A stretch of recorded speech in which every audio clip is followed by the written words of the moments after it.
Dear students, I hope you're all well and studying in your home. Last week we discussed about the process of electrolysis, electrolytes and non-electrolytes. So we comes to the difference. What is the difference between electrolytic and electrochemical cells? So electrolytic cells passage of current brings in chemical changes, and in electrochemical cell a chemical change brings in passage of current. Okay, just vice versa. Electrical energy is converted into chemical energy, and in electrochemical cell, as name suggests, chemical energy is converted into electrical energy. And now we read about the ions, which include cations and anions. An atom or a group of atoms carrying a positive or a negative charge is called an ion. Ions are of two types. Okay, cations, the ions carrying a positive charge, are called cations. They are formed when a group of atoms carrying positive charge, example ammonium plus, or a neutral atom loses one or more of its valence electron. For example, if hydrogen atom loses one electron, it will be carry a positive charge. Same for sodium, it has electron configuration 17, which written as 281. It has one valence electron. If it loses its electron, okay, one electron, then it carry positive charge, like so on. An atom is electrically neutral because it contains equal number of electron and protons. The negative charge of electrons is completely balanced by the positive charge of protons, thus making the atom electrically neutral. During the formation of a cation, one or more valence electrons are lost. Therefore, in a cation, the number of protons exceeds the number of electrons. This is why a cation develops a positive charge. For example, sodium atom contains 11 electrons and 11 protons and is electrically neutral, but sodium ion contains only 10 electrons, whereas number of protons present in it is still 11. This is why sodium ion develops a positive charge.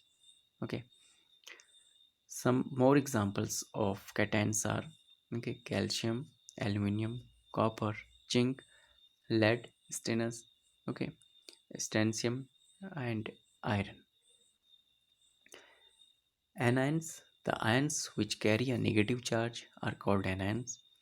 They are formed when a group of atoms carry negative charge. Example, sulfate ion or a neutral atom adds one or more electrons to its valence shell. So if electrons are added, you can easily understand that if there is loss of electron occur, then cation will be formed. If gain of electron happen, then anion will be formed. So if hydrogen atom gain one electron, it becomes hydride ion. Same for chloride ion. Okay, if ion chlorine get one electron, or in its outermost shell one more electron will become, then it will become chloride ion. Same for oxide ion. When a neutral atom adds one or more electrons to its valence shell, the number of electrons exceeds the number of protons presented. This is why an ion develops a negative charge. For example, chlorine atom, the number of electrons become 18. Okay, because the negative charge extended by 18 electrons. So difference between an atom and an anion. If we talk about an ion and an atom, what are the differences? First is electrical nature. Electrically neutral but positively or negatively charged species. Existence may or may not exist independently in solution. Status of outermost cell may or may not have a complete duplet or octet. Outermost cell has complete duplet or octet state. So now one more interesting things for you, that oxidation and reduction. So first is oxidation. The process of oxidation can be explained in either way as repeated below. First is oxidation. So oxidation is what? First is in this is very old definition.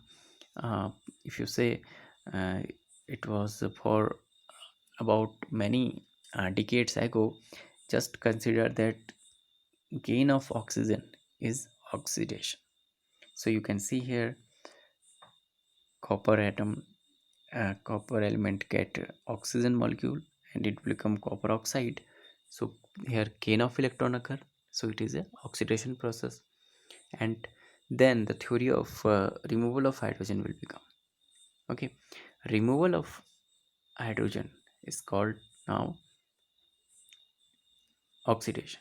So here you can see that hydrogen will be removed here, okay, from hydrogen sulfide, and it become hydrogen chloride here. So you can see that removal of hydrogen here, so it is also a process of oxidation. Then in case of third, addition of electronegative element.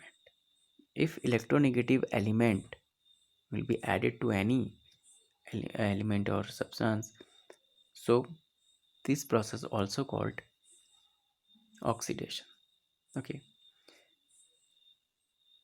Because I am telling you very briefly, because very explained well, because many students are still confusion between the processes of oxidation and reduction. Okay, actually what happened in the process of oxidation and reduction? So if these things will become, then you understand that oxidation in this process, oxidation happen, then loss of electrons from atom or ion. If there is loss of electron occur, then also the process of oxidation take place. And then last, increase in oxidation number. If oxidation number also increase, then we will say that oxidation processes takes place. Now we move to the reduction. The process of reduction can be explained in either way as reported below. Is a gain of hydrogen. You can say that it is just vice versa of oxidation.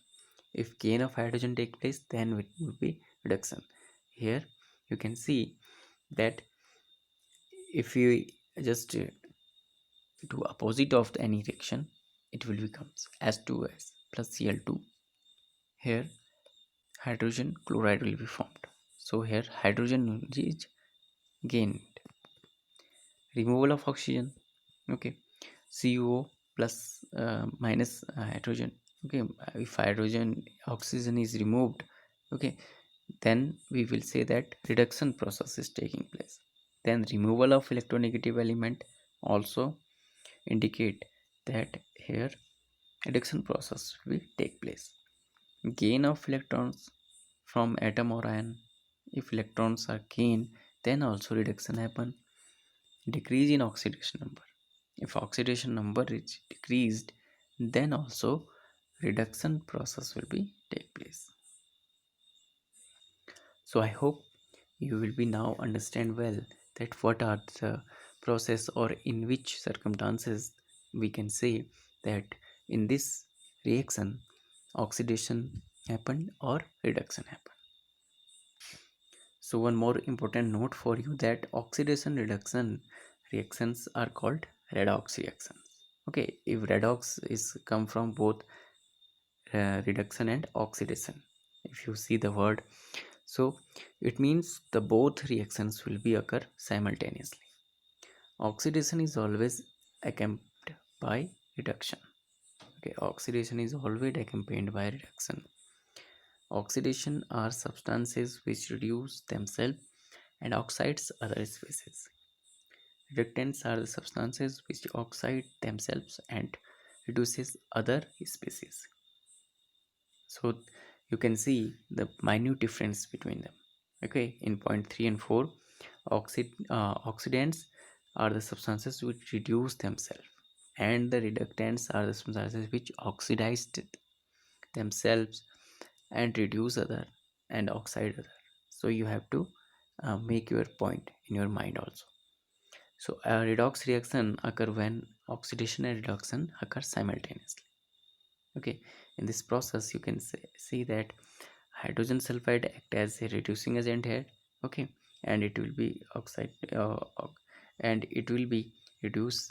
Okay, sulfide, its oxidation number is here 2 and it here 0, and same here. Okay, reduction takes place, reduction process take place. Here the number of electron increases. Cl has here 0 and here 1. Okay, 2. If it is about full process, then 2 electrons here. So it means reduction process also take place. So I hope you will be understand till here. If you find any confusion, you can ask to me anytime. Thank you. In next class, we will read about the electrolytic dissociation and ionization process. Thank you.